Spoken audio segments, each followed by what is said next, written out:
Good afternoon, everyone. Thank you so much for visiting the museum today and spending a few minutes of your visit up here in our 7th floor gallery, where we have on display our special exhibit, Colorful Memories, November 22nd, Through a Child's Eyes. And our Living History monthly program series this year is devoted to childhood memories of President Kennedy and the assassination. And we have the perfect guest today because it's somebody who not only got to see President Kennedy as a child back in 1962, but then he himself responded to the assassination through art decades later. So it's a great story, and I appreciate you being here. Please join me in welcoming Gage Mace as our guest today. Gage, thank you so much for being here, being part of our program series. I want to start, as I always do, by showing a picture of our guest as they appeared back at the time. So we have this wonderful picture of this handsome young boy. Yeah, it's amazing. But there is Gage. You're about 10 years old in this picture? 11 years old. Yep. So let's talk a little bit about your early awareness of John F. Kennedy. As I understand it from our previous conversations, really, you got to know Kennedy through the prism of the space program because your dad was a test pilot. That's right. Tell us about that. That's right. Well, yeah, he was a test pilot for what was then North American Aviation, and cut quite a romantic figure when I was the only kid on the block whose father came home in a flight suit. So that was pretty cool. And as a result of that, my interest in the space program was amplified because my dad was in that field, and he didn't know any of the astronauts, but he did know a couple of the significant test pilots, Chuck Yeager, Scott Crossfield, who were significant. And so when the space program came along and really got ramped up in 1961 with Alan Shepard's flight, which was the first manned space flight that the Americans did, and that was in April, I think, April or May of 1961. So I was following that very closely, and by the time that John Glenn made his 3 orbits around the Earth in February of '62, my fascination for the space program really increased. And I think that the general response to the space program really took off at that time as well. It was a very exciting flight and significant in the development of the program. And because of that, President Kennedy was significant in all the welcome home celebrations, motorcades, things like that. So he rode with John Glenn right after that flight in a motorcade in Florida, and confetti and all of this. And so initially I was really interested in Glenn, but there was this handsome president. Of course, I was aware of who the president was, but I hadn't really keyed into JFK as a personality until that time. So I think from there, I began to, and then of course right around, actually it was before John Glenn, when Kennedy made his famous announcement that we were going to go to the moon by the end of the decade and return a man safely to the Earth.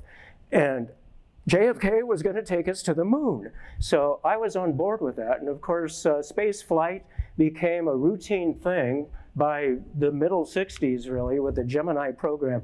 But it was all new and fresh at the time that I was a kid. Mm-hmm. So I was on board with that, and that meant JFK was on board with me. Well, as a young person growing up, having your earliest awareness of the presidency be Dwight Eisenhower, a grandfatherly figure, give us a sense of how, to a 9, 10, 11-year-old little boy, how John F. Kennedy differed in your mind from Dwight Eisenhower. For me, John F. Kennedy was the first president. And I was aware of Eisenhower, and I even remember asking my mom when I was about 7, "Mom, who's the president?"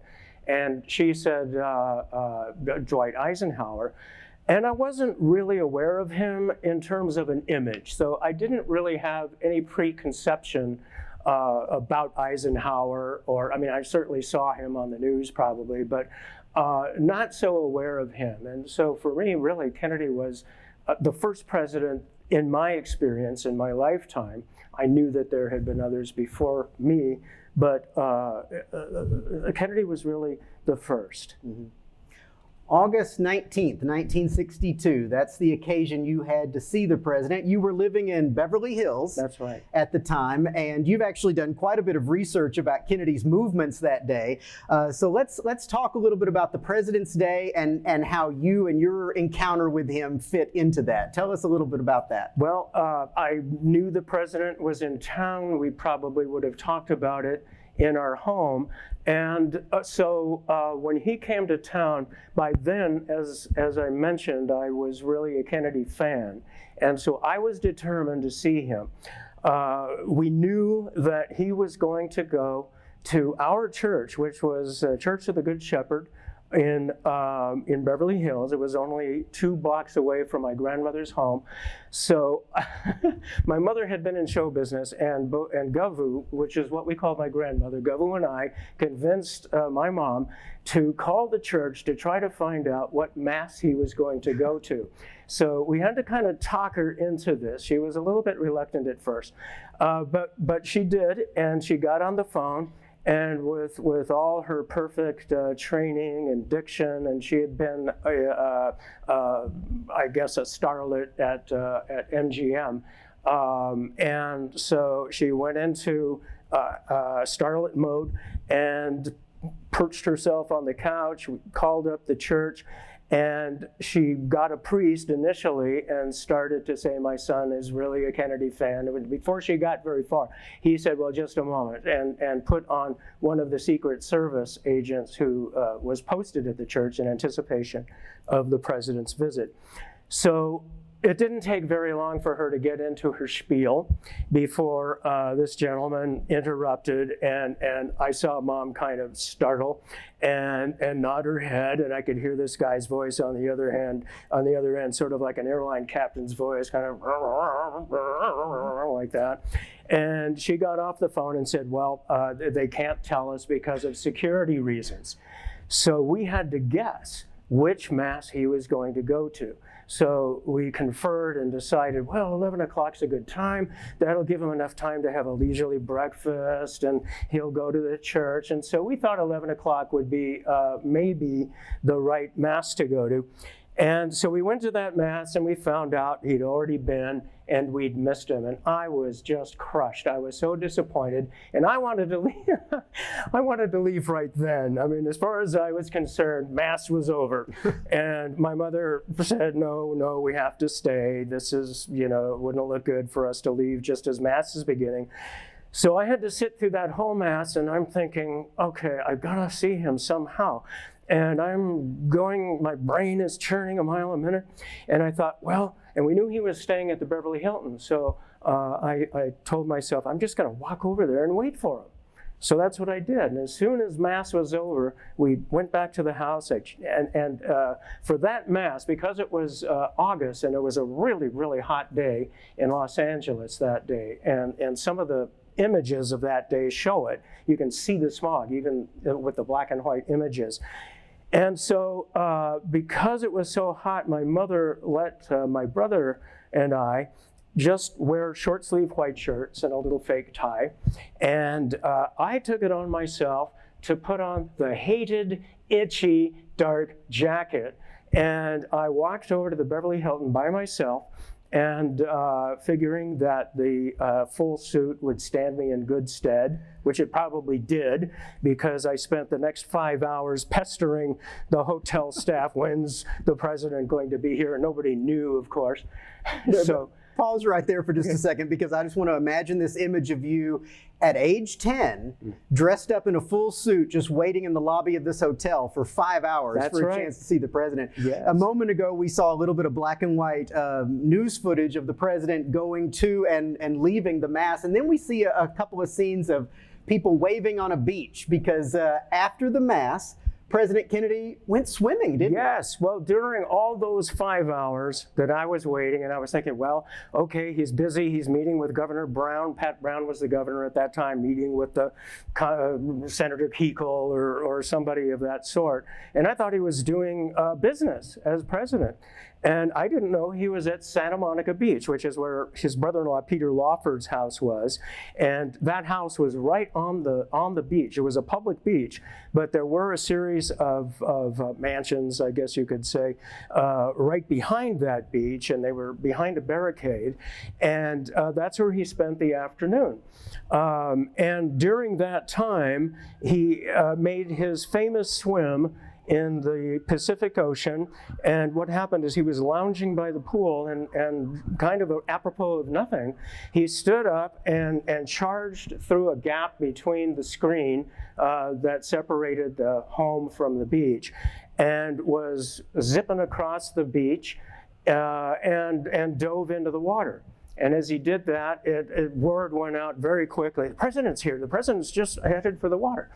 So he dove into the water, went out for a swim that lasted, probably about 15 minutes. And he was a good swimmer, so he was quite a ways out there. And by the time he came back in, there was a large crowd. I read in an account that it was about 1,000 people had gathered at the spot where he had gone in. So when he came out, people were ready to say hello to him. And one of those people was a freelance photographer named Bill Beebe. And he took a famous picture of JFK, some of you have seen that, emerging from the water, soaking wet, hair plastered to his skull, and a big crowd of people around him. And there just happened to be a young woman in a polka dot bikini who was walking by, and she didn't know that he was there. She was looking for her son, and all of a sudden there's the President of the United States emerging from the water. And so he captured this moment where she's, oh my God, it's the President. And he's smiling at her. And that picture, I think, won prizes and things like that. It's a great photograph. Mm-hmm. And then he made his way back to the Lawford compound. And so meantime, I'm waiting in the lobby and waiting and waiting and waiting. And 5 hours is a long time when you're 10 years old. So what I did that whole time, and this is where the suit comes in, is that I made a pest of myself with the staff. But because I was dressed up, they probably assumed that I was the son of somebody who was a guest at the hotel. So I looked like I belonged. And that allowed me perhaps to stay as long as I did.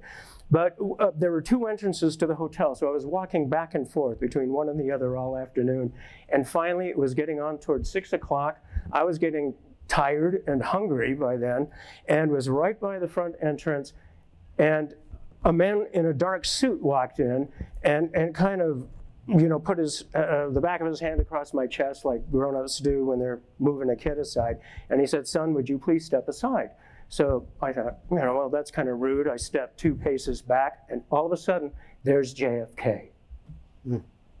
And you lead that lobby in a round of applause and draw attention to yourself. That's right. I was so shocked to see him that, by that time I had really given up, and all of a sudden he's 8 to 10 feet away from me, no more than that.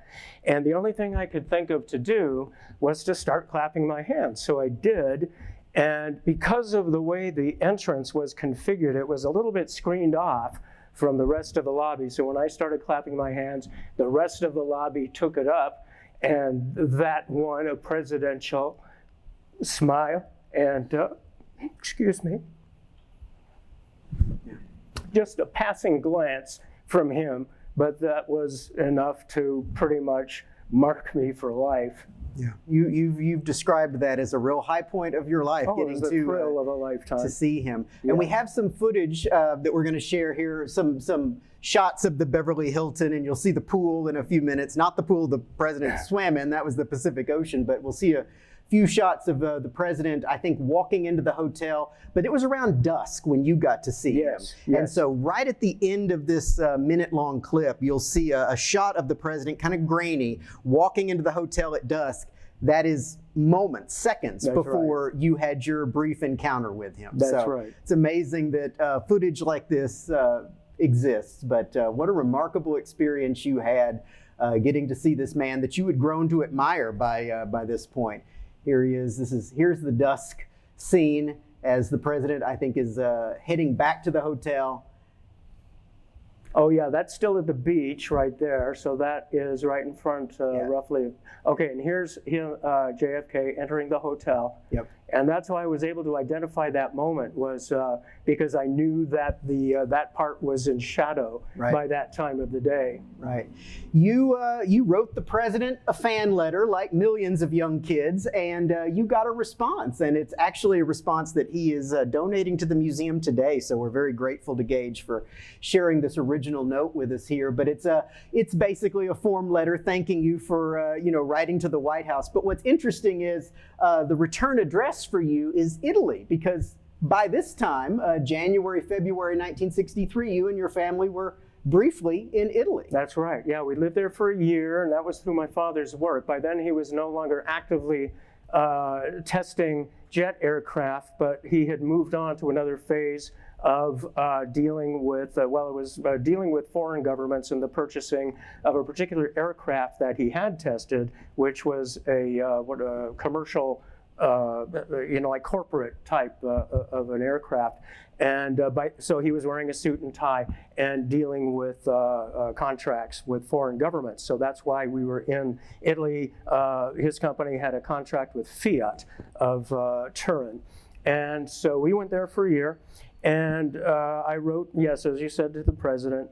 And so when I got the response back, I was thrilled. There was an envelope addressed to me with the White House in the address corner. And I was a little disappointed. I should be honest. I was very disappointed that it wasn't from the president himself, thanking me for starting up the applause and all of that.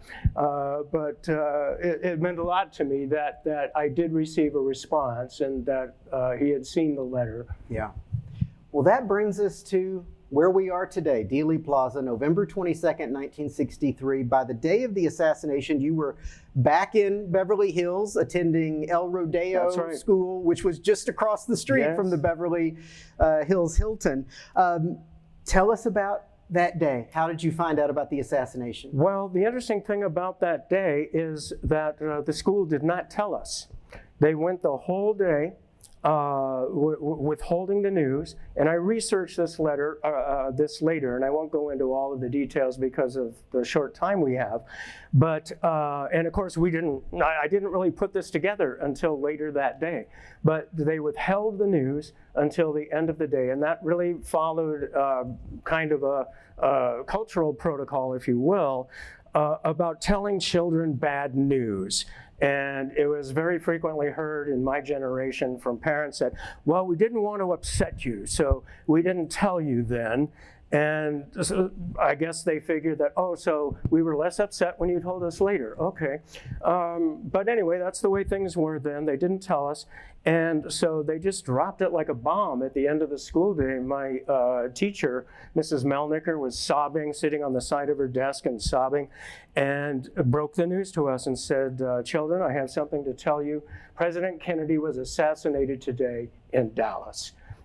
And I couldn't believe what I had just heard. And I looked around the classroom. All the other kids were sitting there with their jaws dropped open and so on. And then the bell rang and she said, class dismissed. So we all were just sent out kind of in this numb zombie state and sent home for the day. So I pedaled my bike home, and on the way home there was this interesting interlude, and it was only about 10 minutes long for me to ride from school to home. And I began to think, maybe it's wrong, maybe, and I was remembering that Dewey defeats Truman headline from 1948. And that was, the Chicago Tribune predicted that Thomas Dewey would win that election, not Harry Truman. And my uncle had a copy of that paper, so I was aware of that bit of history. And I thought, maybe the same thing has happened, it's all a mistake.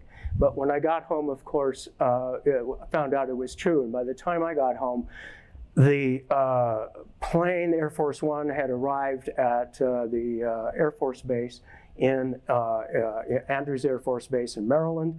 And Jackie was emerging in the bloodstained suit, the casket, and so on.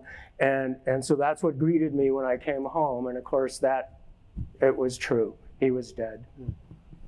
And very much like the children we see in this gallery here, you responded to the assassination through art. Yeah. You drew this picture at age 11, shortly after the assassination, and this is something else you're donating to the museum today, your original pencil drawing here, because of this exhibit, correct? You found out about the children's artwork and went looking for this drawing. Yes, and it's amazing that it survived all of these years, but I do have a sheaf of drawings that has survived with me, and I knew it was in there somewhere. So I got that drawing out and felt this would be perfect for this exhibit. So, yeah. I want to talk about another piece of art that you did a few decades after this. We're going to jump ahead to the early 90s when you're an artist in Portland, and at that point, about 30 years after the assassination, you respond to this event again, and you do so in an amazing way with a 14-foot-long oil painting based on the Zapruder film. Right. And you a couple of years ago, you donated the original painting to us. We're honored to have it. This image doesn't do justice to the painting. It's 14 feet long by, what, four and a half? That's 4.5 feet tall. Yeah. Extraordinary, almost life-size depiction of the Abraham Zapruder film. Gage, where did the inspiration to paint something like this come from? Well, I think it really started with that initial drawing that we just saw, the pencil drawing. And that was my first portrait. It was the first, and I was very proud of it. And as you can tell by the florid signature that's on it. And in some way, I think that was the germ of it.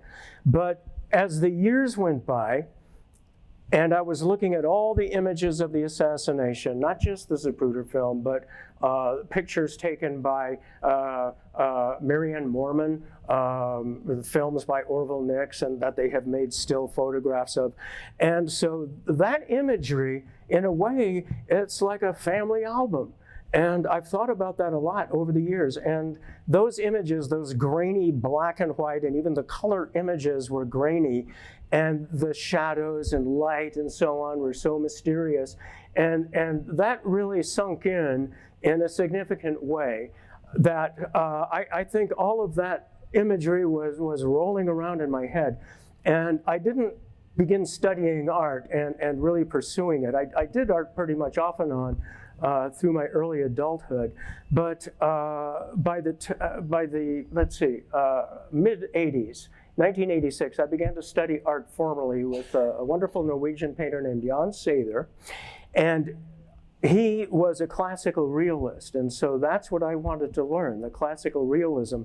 And I think then, by the time that I started studying with him, and I can remember the day that I walked into his studio, somebody that I met had recommended him based on my inquiries about who can I find to study art with. And they recommended Jan, so I went to his studio to talk to him, and he had a big studio which had been an old industrial space in West Los Angeles. I walked in, and one of the first things I saw was this enormous triptych, way bigger than this painting. And he painted figuratively, so there was all figures in a very strange sort of post-apocalyptic space. But the thing that occurred to me in that moment was, that's what I want to do. I want to paint a painting of the assassination on that scale or something close to it. And I think really that's when it took a firm hold in me. And so I studied with him for 4 years, moved to Portland in 1990, and I knew I wanted it to be big, and I had no place to paint it at that time. So back then in Portland, you could get studio space relatively, well, actually very cheaply compared to what it became later. So I found a space, nice big space with 13-foot or 14-foot high ceilings, and that's the first thing I started there. I bought a bunch of art supplies and stretched the canvas myself and hung up the panels and started with it. And I knew that I wanted to use the Zapruder images because those had the most emotional impact for me. And I thought of different ways to paint it. Being a little bit more creative with, and if you Google artwork on the Kennedy assassination, some of those paintings I think you have, where artists have treated it with very original ideas about the way we're seeing it and where the visual perspective is. But that I realized that wouldn't be honest for me because of the way that the Zapruder images had such an emotional impact. And my response to those images was critical for me. Mm-hmm. We have a picture, you donated a few pictures of the work in progress. So here you are in the early 90s, and at this point, the painting looks very much like almost a replication of the Zapruder film, a little fuzzy, soft details. And when you finally finished the piece, you added hyper-realistic detail, which is just extraordinary. I want to do a couple of zooms. One of the things that I love about this painting is the reflection in the limousine, where you can actually see the colonnade structure in Dealey Plaza on the north side reflected, and the fact that you were able to do that in a way that looks realistic is extraordinary. Can you tell us a little bit about how you achieved that effect with the reflection? Sure. That's something I learned from Jan. It's a glazing technique. And it's an old master's technique. It's a technique that's been used for centuries. And some of the examples of that, I won't spend a lot of time on it, but if you've seen some of those, for instance, Dutch trompe-l'oeil paintings or still lifes with highly reflective surfaces, pewter, coffeeware, and shiny surfaces and so on, that's done with a glazing technique. And it involves brushing a transparent layer of paint over an underpainting. So that black and white image that we were looking at a while back, that would be called the underpainting. Mm-hmm. And then you add color to that or over that. And then the final step is a glaze. So whatever's underneath that glaze and that you paint back into will become heightened and give a very glossy, shiny sort of effect by the end of it. And but this was the first time that I had used that technique. And it's the kind of technique that if you don't get it right the first time, you've lost the moment, and you have to start really all over again. Because once you start it, you're committed. You have to keep working into that glaze to get the final effect. Mm-hmm. So, Gage, you donated this painting to us in 2020. You visited Dealey Plaza for the first time in like 1967, That's right. I think. What does it mean to you, this event, which clearly had a profound impact on your life, to have your work here, to be here today in the former Texas School Book Depository building? What does that mean to you all these years later? Oh, well, it's has a tremendous meaning for me, and it's kind of a redemption that redeems the pain I felt when I was a child. And at the same time, it's also kind of a way for me to pass on my experience toward to the future. And so since this also honors Kennedy's legacy, I felt that was important to make a contribution to, if I could in my own small way, and carry that forward. So that was really behind my desire to donate the painting and let other people enjoy it, or if not, to contemplate it. Think about President Kennedy, what he meant, his leadership style, the fact that he pretty much saved us from World War III during the Cuban Missile Crisis is very important, and I think it's lost today how close we actually came. But a lot of the significant people at that time, this is October of '62, say we came closer to World War III than anybody realizes. I mean, it was a very real thing. So I want that all to be remembered and considered and talked about going forward. And so in that way, it's also extremely meaningful. Very good. Well, we are honored to have it, and we're honored to have you here today. Gage actually came all the way from Portland, made a special trip to Dallas just for this program today. Please join me in thanking Gage Mace for being our guest. Thank you.